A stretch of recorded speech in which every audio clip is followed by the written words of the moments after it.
quando na verdade seria 120 mil. Posso retificar? Posso. Né? Eu tenho um prazo de 5 anos para retificar uma declaração. Certo aí? Aí você vai lá, né, e diz, espera aí, foi no ano de 2012. Aí você vai lá e baixa o sistema de 2012 e retifica e acaba de cometer um erro. Por quê? Porque se o fato ocorreu em 2012, você tem que baixar o sistema de 2013 para poder retificar. Porque o sistema está por exercício financeiro. Então, os sistemas aqui estão, né, por exercício financeiro. Deu para entender aí? Tá bom. Agora, veja só. Outra coisa importante. Se a empresa... Olha só, qual é a obrigação principal da empresa aqui? No caso do salário do empregado. Reter e recolher o imposto, não é isso? E quais duas obrigações acessórias que a empresa tem para isso? Preparar a DIF, Declaração de Imposto de Renda, na fonte, relacionando todas as pessoas físicas das quais ela reteve e recolheu o imposto, informando todos os dados da pessoa, salário, mês a mês e o total, imposto retido na fonte, mês a mês e o total, a quem? A Receita Federal do Brasil. Então essa é uma das obrigações acessórias, concorda? Outra obrigação acessória que a empresa tem, qual é? Apresentar o informe de rendimento, para que a pessoa declare. Certo aí? Pronto, isso aí é a obrigação da empresa. Assim como é a obrigação de um banco. O banco, se você aplicou junto ao banco, teve renda e teve retenção na fonte, não é isso? O banco tem que te apresentar o comprovante de renda para você declarar. Assim como o banco tem que informar para você o seu saldo em 31 de dezembro, saldo da sua conta corrente, sua conta poupança, sua conta aplicação, tudo isso vai ser útil para você declarar. Certo? Mas isso é obrigação do banco perante o fisco. Por que eu estou deixando isso bem claro? Porque daqui a pouco, né, você é chamado pela Receita Federal dizendo, que isso, você teve renda e não declarou e não pagou imposto? O que houve? Aí você vai dizer, não, é porque, né, fiquei esperando e a empresa não me apresentou o informe de rendimento. Ela está errada. O banco não me apresentou o informe de rendimento das minhas aplicações. Ela está errada. Bom, tá? Quem está errado é você. Por quê? Porque quem vai dizer que a empresa está errada ou o banco está errado não é você. É a Receita Federal do Brasil. Certo? A sua obrigação é declarar o imposto de renda. Certo aí? Que obrigação? De apresentar a sua renda. Falei, peraí, mas eles não me informaram. A empresa não me entregou o comprovante, o informe de rendimento. Não tem problema. Para o fisco, tá? Para que você declare o imposto de renda, você não necessariamente depende do informe de rendimento. Você tem outros meios de saber a sua renda e declarar. Você tem o seu contra-cheque e demais elementos, como contrato de trabalho. Tudo isso é motivo para você, sim, calcular e apresentar a sua renda. Tá ok? Então, isso é um alerta para que você não fique aguardando o informe de rendimento da empresa, não. Você pode declarar, pode e deve declarar, mesmo não tendo recebido o informe de rendimento. É assim a lei. Tá ok? Muito bem. Então, veja só, você tem a obrigação principal, que é pagar imposto se tiver saldo de imposto a pagar. E você tem a obrigação acessória, que é declarar o imposto. E para preparar a declaração do imposto de renda, não fique pondo culpa nos outros. Você teve renda, você teve aplicação em origem, você vai ter que encontrar um meio de, né, informar isso. Está claro aí? Muito bem. E outro detalhe importante, ó. Esse imposto que é descontado mês a mês do salário do Zezinho e dos empregados em geral, são apenas antecipações. Como assim? Só para finalizar esse raciocínio aqui, ó. Veja. Está lembrado desse exemplo? Que o Zezinho, né, tem um ano calendário e o exercício financeiro. Ele prepara a sua declaração do imposto de renda, onde aplicações têm que ser iguais à origem, ou aplicações podem ser até menor que as origens, né? Por quê? Porque tem certas aplicações que ele não declara. Por exemplo, um refrigerante que o Zezinho tomou, ele declarou? Não. Tem que declarar necessariamente? Não. Mas é né? Ele usou da sua renda, concorda? Então, certamente, a aplicação geralmente vai dar menos do que a origem. Mas fecha. O que não pode é a aplicação dar mais do que a origem, porque aí você está com o quê? Sonegação tributária de uma origem. Certo aí? Tá bom. Agora, detalhe importante, ó. A declaração não é só aplicação e origem. A declaração tem um terceiro elemento que é cálculo do imposto de renda no chamado modelo completo e modelo simplificado, que teremos a oportunidade de treinar ainda nessa aula. Tá ok? Aqui, ele vai apresentar o cálculo definitivo. Tá ok? Definitivo. Ele vai dizer o seguinte, ó, renda tributável, tá? Foi salários que ele teve de 60 mil. E vai ser aplicada a alíquota, certo? Alíquota de X%. Aí vai encontrar aqui o valor do imposto de renda da pessoa física total do ano.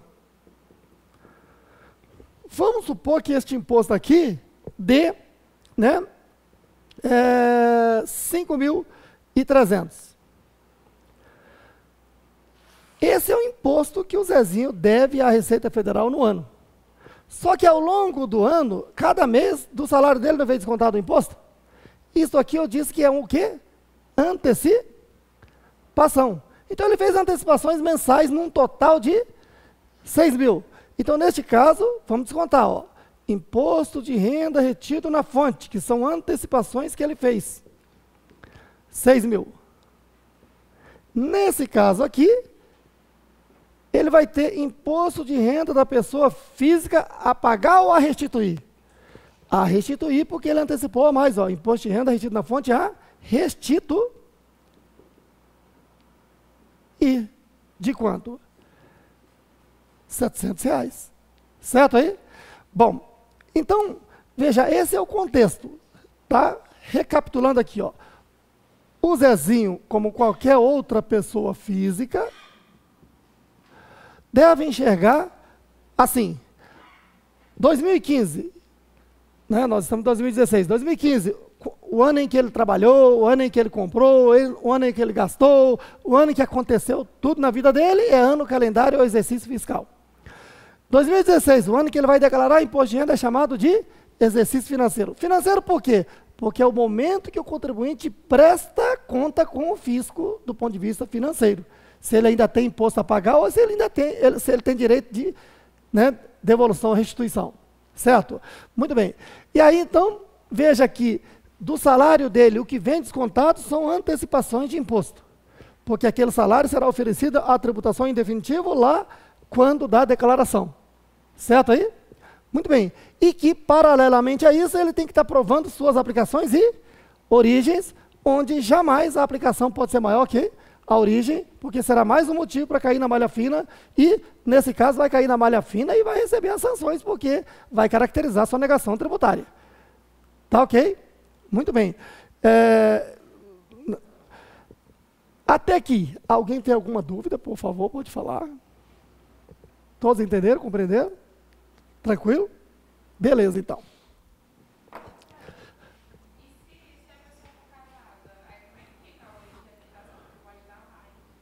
Tá. Esses detalhes aí, né? Olha só, claro que eu vou só fazer uma rápida, né, colocação para você, mas ao longo do curso será respondido, tá? A pergunta da colega é o seguinte, mas se a pessoa for casada, né?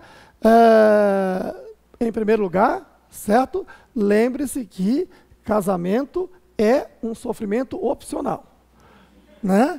E somente casam pessoas que acreditam que existe vida após o casamento.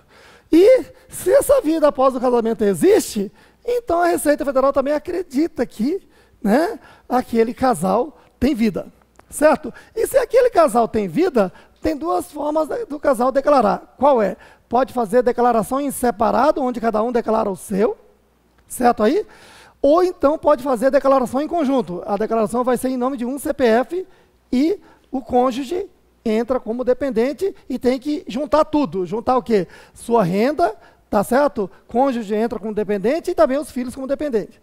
Agora, se fizer em separado, cada um declara sua renda, certo? E o patrimônio deve ser declarado também, né, de forma dividida. No que tange a dependente, o dependente que for para uma declaração não pode ir para outra. Certo aí? Bom, tá? Isso a gente comenta com mais detalhe ao longo do curso. Exatamente. Tá? Patrimônio que foi para uma declaração não pode ir para outra. Tá? Duplicidade jamais. Certinho?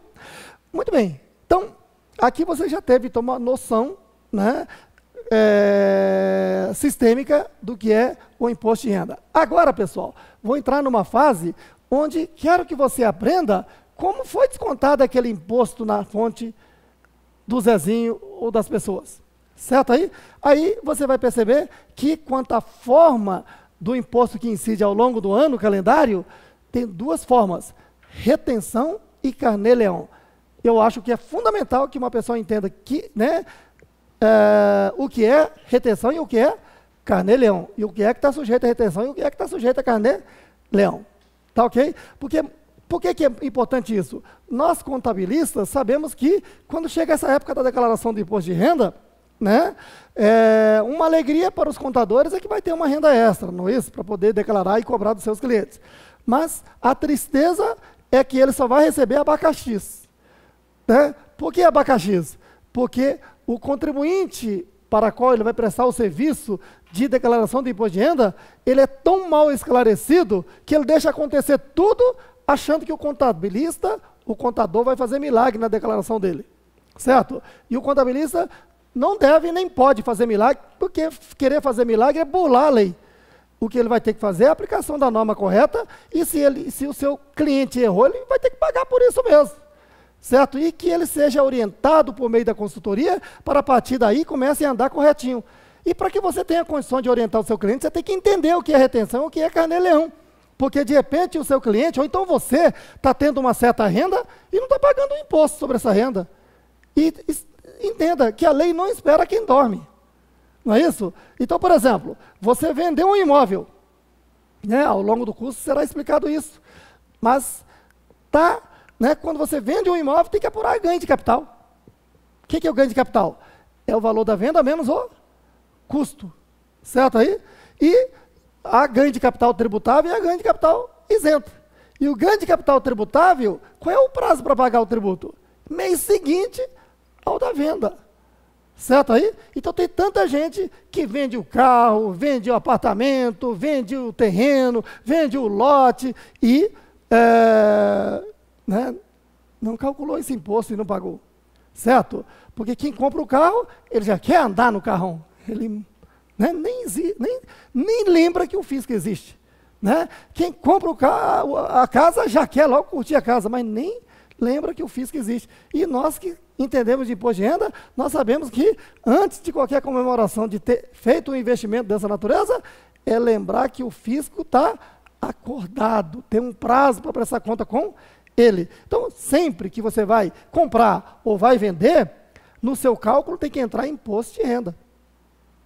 Certo aí? Então, esse é o propósito desse curso. Então, já vamos entrar na parte de retenção e carnê-leão que você tem aí no seu material, tá?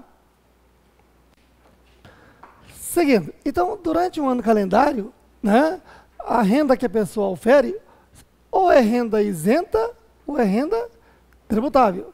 Se a renda for tributável, tem que verificar como deve ser apurado esse imposto. Aí tem a tributação na forma de retenção ou carnê-leão. Então vamos lá.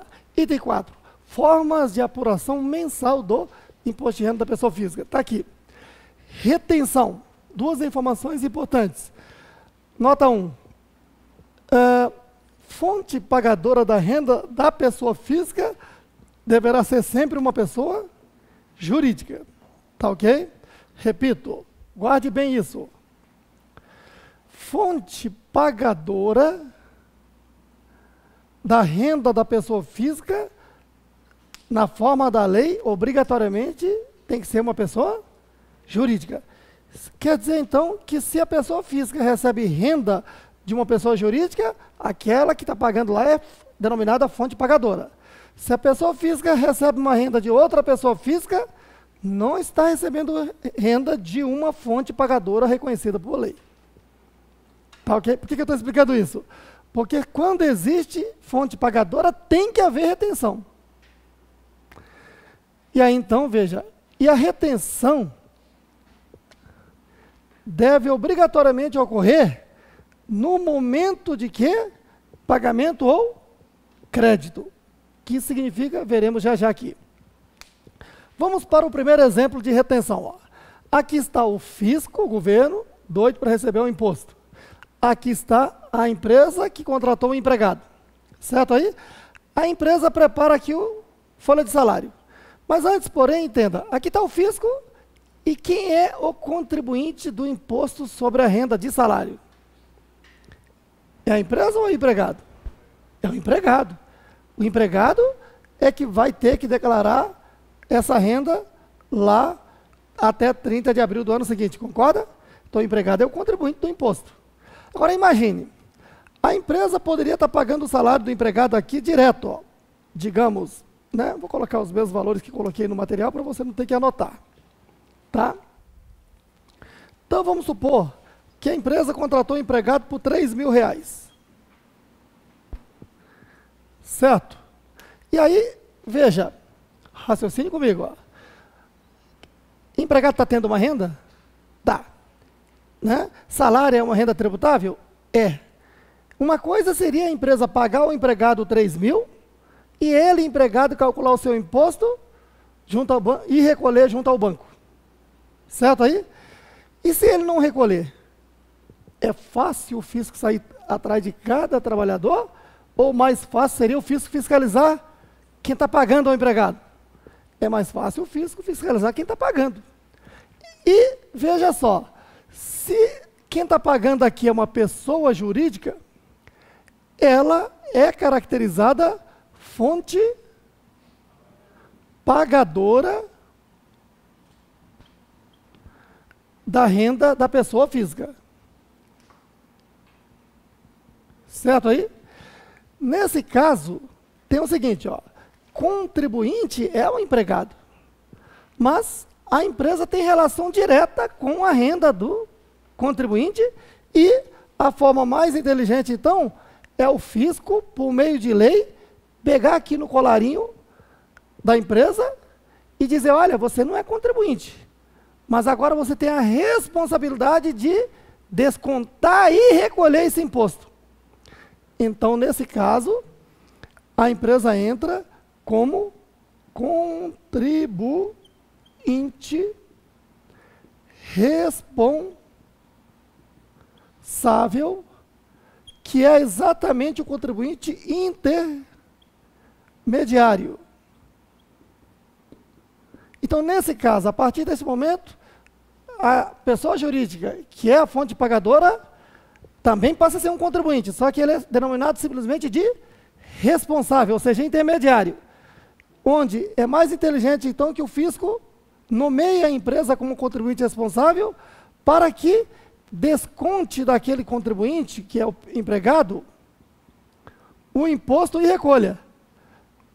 Assim, né? Está aqui, ó. A empresa deve descontar imposto de renda retido na fonte, imposto de renda de R$95. Então a empresa, né, ao pagar o salário do empregado de 3.000, deve descontar esse imposto, que é fazer o quê? A retenção. E o quê? Recolher ao fisco mensalmente. Então o empregado não vai ter nem por onde correr para sonegar imposto aqui, porque do salário dele já vem descontado pela fonte pagadora. Certo aí? Essa é a forma inteligente do fisco não permitir a sonegação ou evasão tributária. E aí o empregado já recebe o salário líquido de R$2.905. Certo? Então todo mês vem descontado do empregado esse salário, não vem? Aí fecha aquele raciocínio nosso que fizemos anteriormente. Qual é? Se esse empregado trabalhou 12 meses, durante 12 meses a empresa descontou e recolheu o imposto. A empresa, como um contribuinte responsável, né, teve a obrigação principal de descontar e recolher todo mês. Quando chega o final do ano, ela não tem que preparar o quê? Ela tem que preparar a DIF, Declaração de Imposto de Renda Retido na Fonte, elencando na DIF não somente esse empregado, mas todas as pessoas físicas da qual ela descontou o imposto e informar o fisco. Certo? Aí dedurar essas pessoas todas, por assim dizer. E ao mesmo tempo, ela tem mais uma obrigação acessória, que é para preparar o comprovante de renda, que é um consolidado de toda a renda do ano, mês a mês, mais o total, e todo o imposto que foi retido, mês a mês, mais o total, e entregar ao empregado para que esse contribuinte declare. E cabe a esse contribuinte, na hora de declarar, entender que a renda que ele teve tributável é salários dos 12 meses, que está no comprovante de renda, ou se não recebeu o comprovante de renda, ele soma o contra-cheque e tem que declarar. E considerar que esse imposto que foi retido é só antecipação. Certo aí? E calcular o imposto e verificar se tem imposto a restituir ou a pagar a diferença. Certo? Tá bom. Mas, voltando ao assunto, veja, estamos falando de retenção. Retenção deve acontecer sempre que existir uma fonte pagadora. Certo aí? E que a fonte pagadora é sempre uma pessoa jurídica. Então, a pessoa física aqui está recebendo renda de uma pessoa jurídica. Certo aí? Então, qual seria a inteligência do fisco? É cobrar que aquela pessoa física receba o salário bruto e calcule e recolha? Ou é mais inteligente que o fisco nomeie o intermediário para reter e recolher? Nomeie o intermediário, ele é pessoa jurídica, tem CNPJ, então que ele retenha e recolha. Certo aí? Muito bem, com isto, evita a evasão tributária. Certo? Tá bom. Mais um exemplo, ó. O João é uma pessoa física, ele tem um imóvel. Ele alugou esse imóvel à CA, que é uma pessoa jurídica. Vamos supor que o aluguel aí seja de R$5.000. Eu te pergunto, vai ter retenção na fonte aqui ou não? Sim ou não? Vai. Porque, ó, quando existe fonte pagadora, que é uma pessoa jurídica pagando renda da pessoa física, aquela fonte pagadora obrigatoriamente tem que reter e recolher. A pessoa física é o João. Ele está alugando o seu imóvel à pessoa jurídica. Então, quem está tendo a renda como contribuinte é o João. Mas aquela pessoa jurídica está entre o João e o fisco, não está? Então, ela é contribuinte responsável. Ela tem a obrigação de reter e recolher o imposto. Então, no recibo aqui, olha, ela vai calcular o imposto de renda que ela vai reter na fonte. Quem é que está retendo? A fonte pagadora. Existe uma fonte pagadora. Daí, imposto de renda retido na fonte. Certo aí? Muito bem. Então, aqui já está calculado o valor de 505. E vai pagar ao João apenas o líquido de quanto? 495. Certo aí? E deve recolher esse imposto ao